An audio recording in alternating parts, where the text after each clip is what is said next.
Hey, what's going on, Jesus Addiction family, friends, followers? I see that you guys are just liking what's going on with Jesus Addiction. The page is growing just daily, just on YouTube and everything. And so, obviously, a lot of you guys have been following what I've been doing, trying to bring about change and awareness with certain social issues, mainly with homelessness and the issues around homelessness. And so, I have a special guest today that I met online through a Facebook homeless support group. Um, she's just an awesome lady. She's blunt. She'll put it to you straight. She is a sister in Christ, and she is a follower of Jesus Christ. And she loves the Lord very much, but she's homeless. She's homeless because she can't afford housing, and so she's going to share a little bit of her story with us. So let's welcome Roxanne. Hey, Good Roxanne. morning. Good morning. So, Roxanne, you live in Sacramento, right? Yes. So, just tell us a little bit about your life early on. Are you from California? You know, where do you live? Yeah, I was born and raised in Bakersfield. Actually, I was born and raised in Oildale, but nobody ever knows where that is. But I was born and raised in Bakersfield. Um, my dad died when I was really young. I had a lot of trauma. I have a diagnosis of borderline personality disorder, and they misdiagnosed me for years, which made me fall through the cracks. And now I'm 56 years old. Still, I happen to be blessed with a car, and that's another story in itself. And I just want change, and I don't see. I'm blanking. I'm having my mind races when I'm nervous. Yeah. So, you're homeless right now? Yes, I am. I am actually blessed because I have an ex-boyfriend that is still willing to put up with me, and his boss is putting up with me because my car is broke down and I am parked on some property where I'm safe and at least have kitchen and bathroom access for a moment. And the pandemic really helped with that too. I think that's what won him over. And plus he knew me. He did some construction on the last place I lived. And that was with a lady that took care of me for a long time. We had issues, but we still managed. She was a little off the hook, but we always managed to stay friends. But this homeless thing, it's like I get less than $1,000 a month without the $68 for being homeless on Social Security, and I can't find an apartment that's livable for what I get. So you get less than $1,000 a month. And what's the average rent in Sacramento? Probably about $1,500 for something livable. I have seen apartments for like 600, 700, and they're not livable. Yeah, slumlord. Even the hotels, the one where the bathrooms down the hall and stuff, they have special programs here where you can get in. But that's one of my issues too, is they want to stick us all together just under one thing. It's either like mental health or homeless, and they need to start segregating us in a way. I I hate to say the people. The last place the only place I've ever had my own apartment was through a program here, and it was, I think it was 100. The place was immaculate. They took care of it. I had something called Shelter Plus Care, but the people were robbing each other. I know one guy that was probably about 65 that got beat up because he wouldn't buy somebody a beer by somebody that lived there, Okay. and they did nothing. I had a black guy that liked to stand on I have to have air. The Yeah. window's always open no matter, from being on the street so long. I cannot be somewhere where there's not air Yep. because you're used to it. Yeah. And they had those locking like wrought iron gates, for your door. screen Yeah. doors, and I had a blanket that I kept over it so people couldn't look in, and I'd look and his shoes would be down there. They wouldn't do anything. And he was my neighbor. Um, so it's like they need to address all the issues, because that place was, I was the first one to live there. It was immaculate. Any problem, like if anything broke, they were there the next day. They had that part down. But But you're saying they want to just keep everybody together. And some people aren't on the same page, so it brings a rift in and causes disruption with the people that are trying to get their life together. I think there needs to be more diversity, because I can't do shelters. I will not sleep. I have tried. Especially as I got older, and because I can't really lay on the ground anymore. Yeah. So I'm really grateful for my car. Okay, and because I can't get up, and that's from years of laying on cement. It destroys your joints. Sure, absolutely. I'm 56 and I could barely move. Some days I don't move. Uh, so there's no way I could manage the walking that you have to do to survive. Uh, what I want to see is, I was on Facebook about a month ago, and this lady was saying, "Well, how about this? And we don't like this." And I said, "Yeah, but that one will work for one person, and that one will work for the next, but it So might what? not work." So what is the solution? We can't just keep building shelter after shelter, dividing people up. So you're homeless from California. There's obviously a serious homelessness issue out there. So I mean, in your opinion, what do you see as the solution? Um, I want to. I'm trying to find how I want to put it. I'm not. I'm not sure. Our out here, I really believe the biggest problem with, like, you to get housing here, it's like I can't manage. I can't go do it on my own. There's too much to it. I get overwhelmed. I have panic attacks and I run. That's That's my true. That's true everywhere. Yeah. I think the biggest thing is that they're underfunded and they're overwhelmed because they cannot help us. So what does They know homelessness people look are like in looking. Sacramento There are places where you can't walk down the sidewalk. at There all? are, because of the pandemic and that rule that the cops can't really run you off, although they are running them off here now. They're taking over and they're moving in. And because they have no help with their issues, they're doing things that drive people crazy. See, a lot of homeless are like real resentful against people. I'm not. I see it.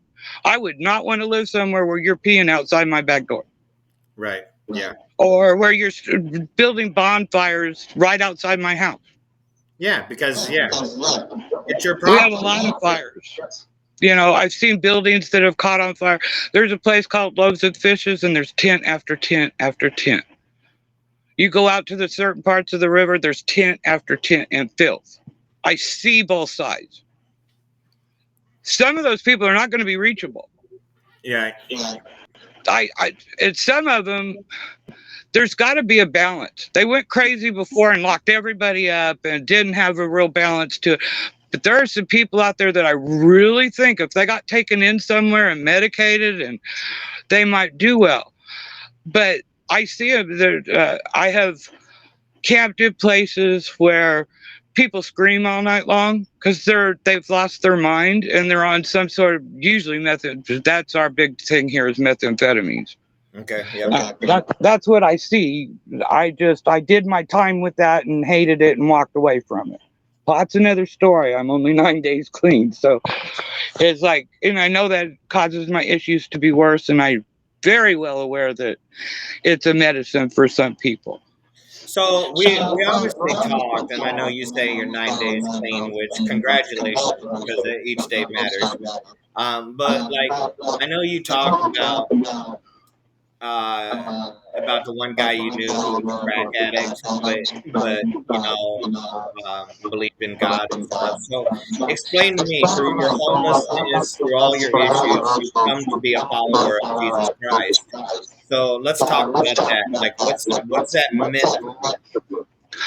What it's meant is I haven't totally went around the bend. I potentially could see myself going to that place where I'm the person on the side of the street yelling. Do you know what I'm saying? Yeah, It's like, 'cause I have that kind of mental illness. I had a lot of trauma as a child, and that's not something I'm going to go into on this metro. I'm very willing one on one, but I don't yeah, want the whole world to know.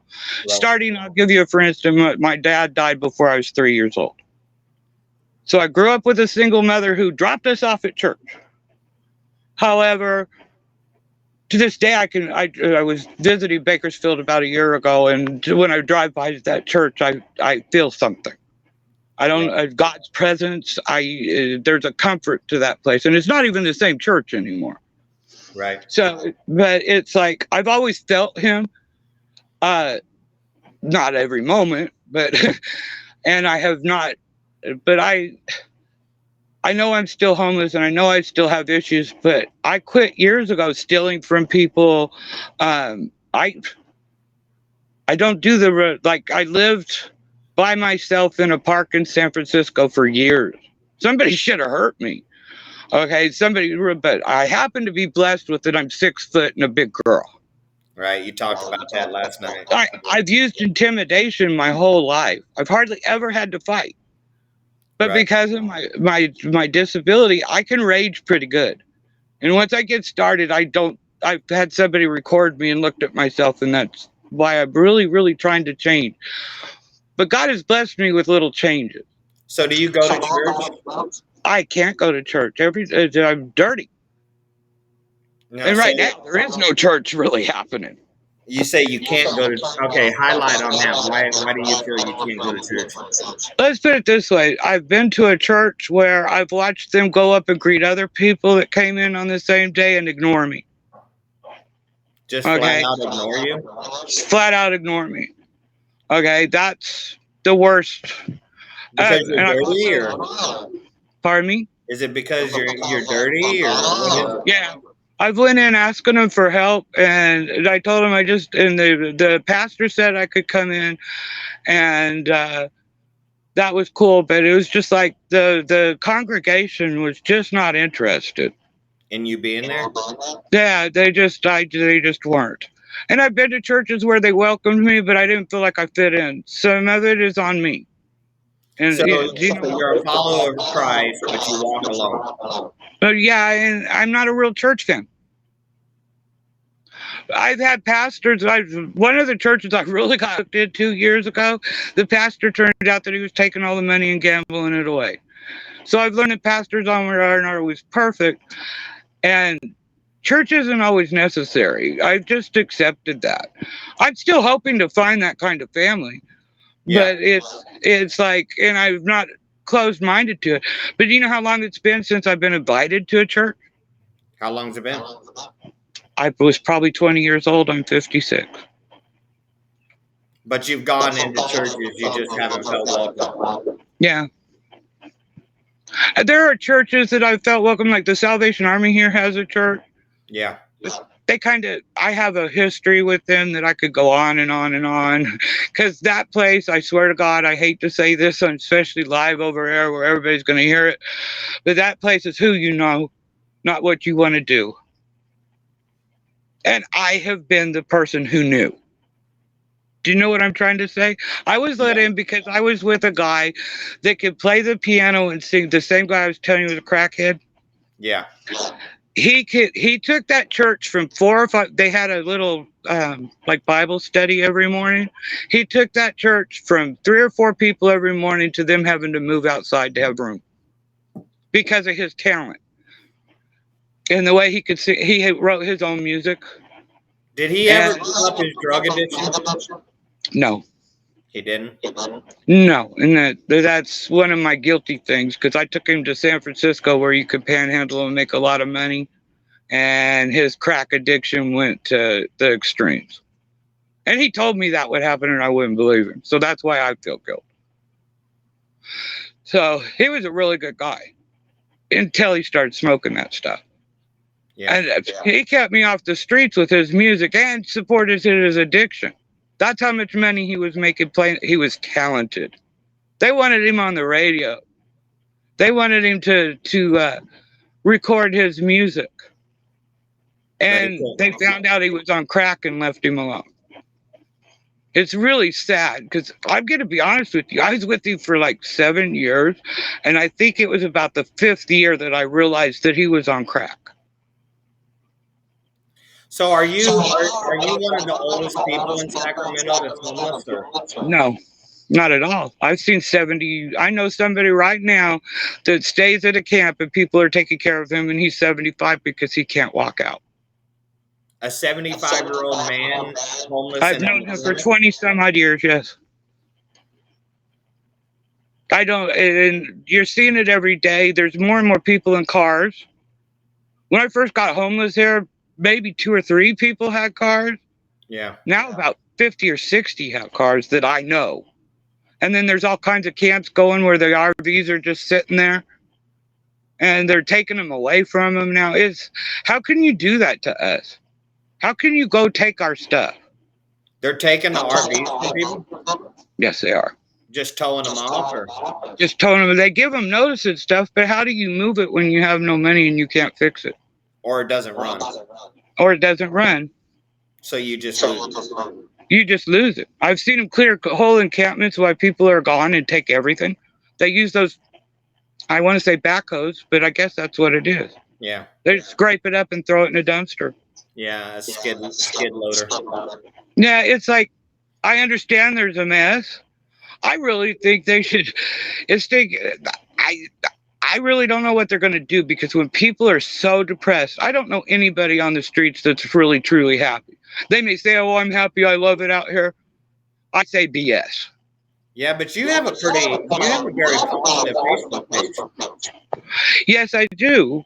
I wish you could see how unpositive I am, but I happen to believe in faking it until you make it. Because it gets you through? Yeah, I meant to pull up something to read to you because it so describes how I feel. But what it is one day I'm up and I'm wonderful and I love the world and God is good. And then for no reason, I'm depressed, I'm angry, I don't want to be around people. I've isolated myself. I have very few friends anymore.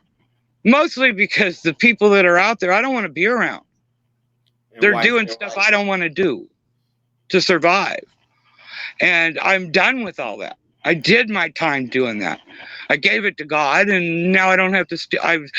You got to realize I was homeless for like 30 years without any income. I've only had my SSI for like the last 10 years. Then how'd you get by? Like I said, it was I stole from people, I panhandled, I'd get a boyfriend that knew how to panhandle better than me. When I met Gordon, which is the guy that I'm staying with now, he took me home to his mother, and she liked me so much I ended up staying. But that's also when I got that apartment, but I kept leaving because she had her own issues that I'm not going to put out there. Yeah. Serious issues, control issues, things that borderline personality can't put up with. Right. And I kept leaving. I kept leaving and going back to the streets, but then the streets was so bad on me after not being on them, I'd go back. So can I ask you a really blunt question? Yes, you can. So if you had somebody at a church anywhere close to you that reached out to try to disciple you and show you love and compassion and tried to help you figure out a housing situation, would you accept that? Oh my God, I'd not only accept it, I'd cry. Because it helps when somebody just goes. I was with this company called Turning Point Pathways. They're mental health, and that particular, they have many programs. But that particular problem, their thing is housing first, to the point where you're not really, it's crazy how many times they failed me. I'd be sitting there waiting on them to take me to an appointment, and they wouldn't even show, wouldn't even call. because they're overworked and overwhelmed. Those people burn out. I I can't even get back in there.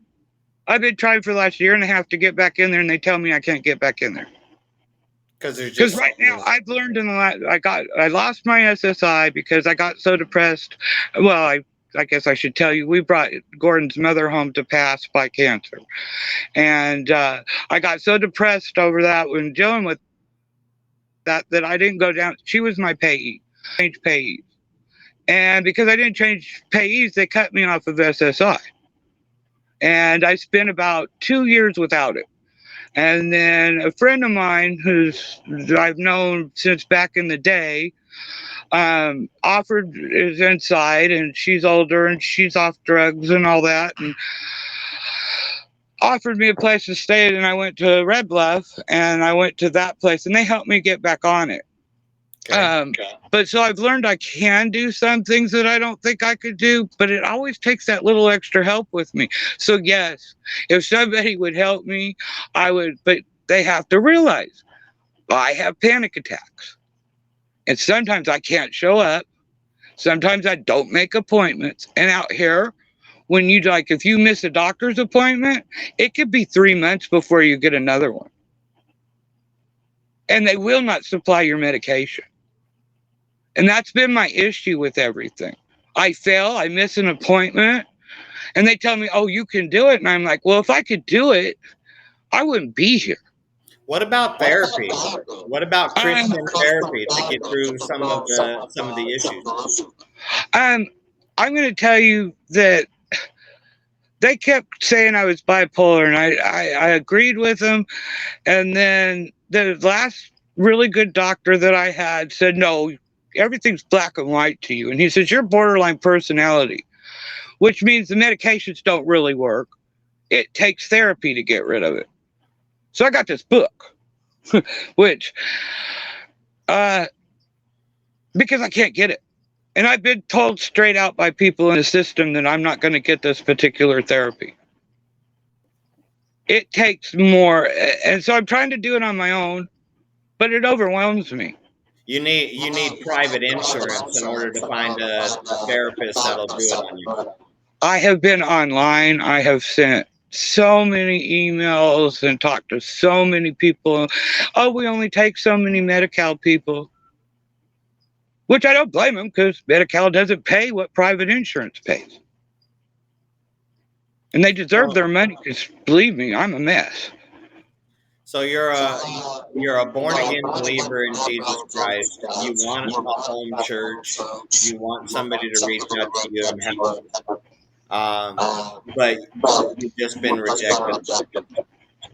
Which makes it really hard to even approach anybody.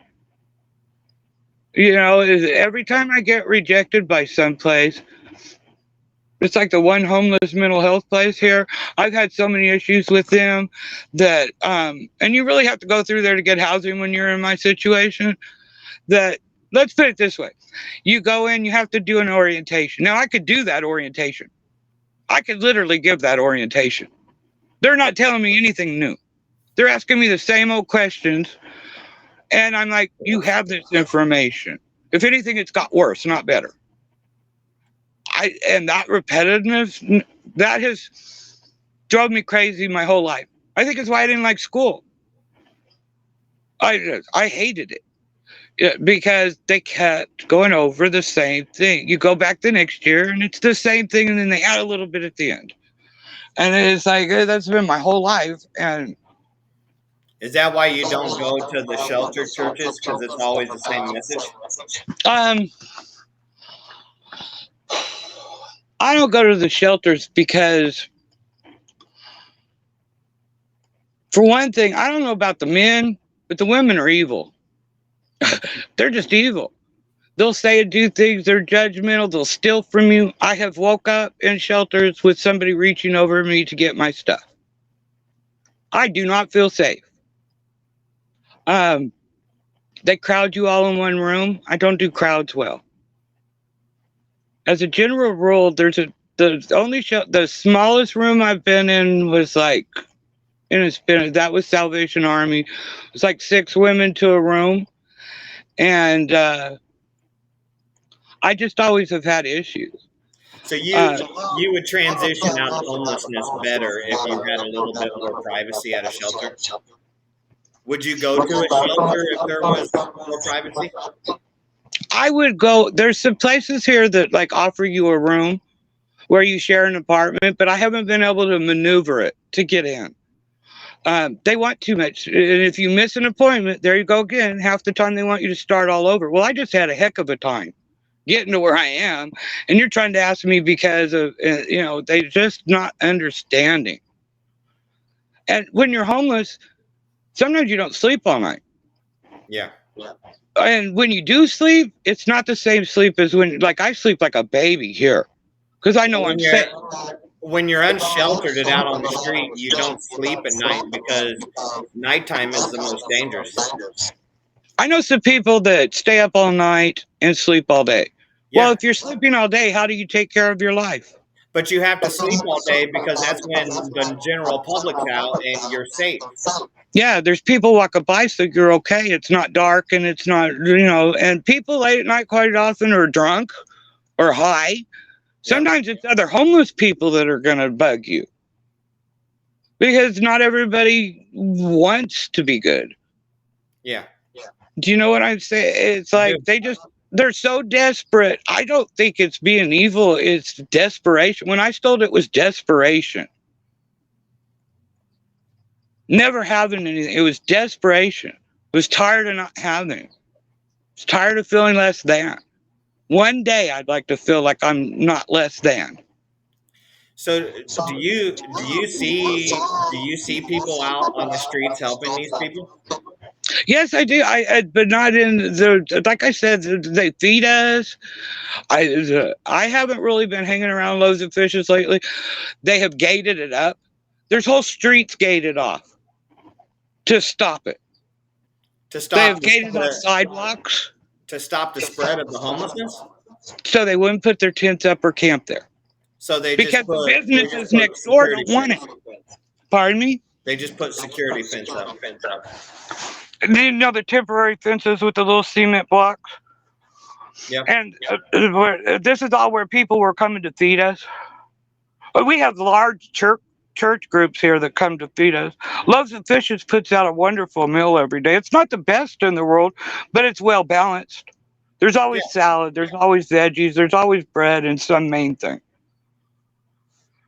Okay. But now you have to stand in a line. I don't know. I think the park, they have a little park. It's called Friendship Park. Um, that you can hang out in. I don't think it's open because of the pandemic. I'm not sure because I have kind of given up on that place.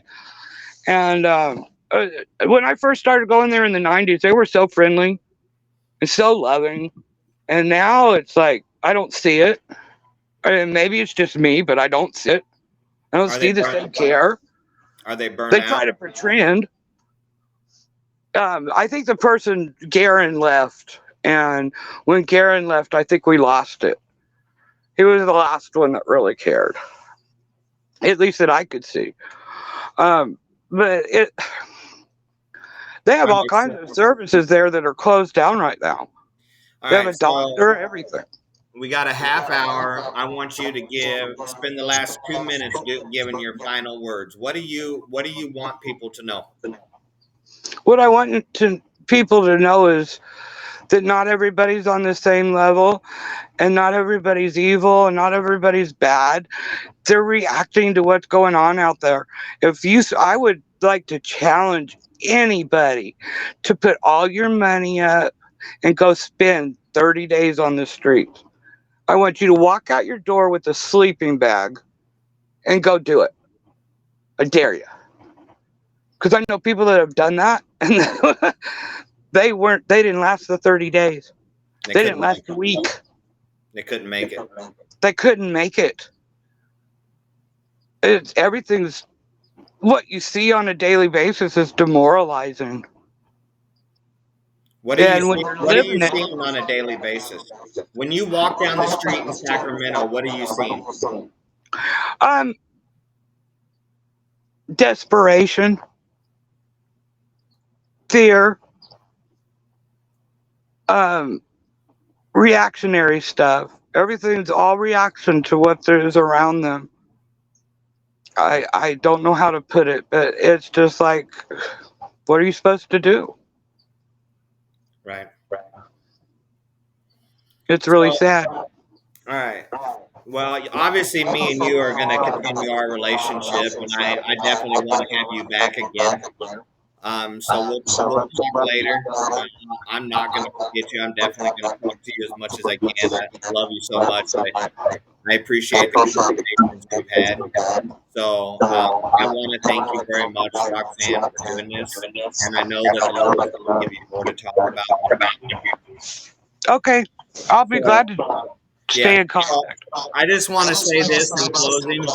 Um, if there's anybody out there in the Sacramento area, you go to a church, you want to disciple a woman, you want to help a woman grow in Christ, you want to show her love and compassion, you want to help her figure out how to get housing and help her get off the streets and out of her van, reach out to Jesus Addiction Project, and I can get the two of you guys plugged up. I'll be So glad to give you my phone number and everything, Jason. I would. that's right. Discipleship first. Yeah. All right. Praise God. Thank you. Roxanne, I appreciate you, sweetheart. Okay, you go have a good day. You too. Love you. Bye bye. Love you too. It's great.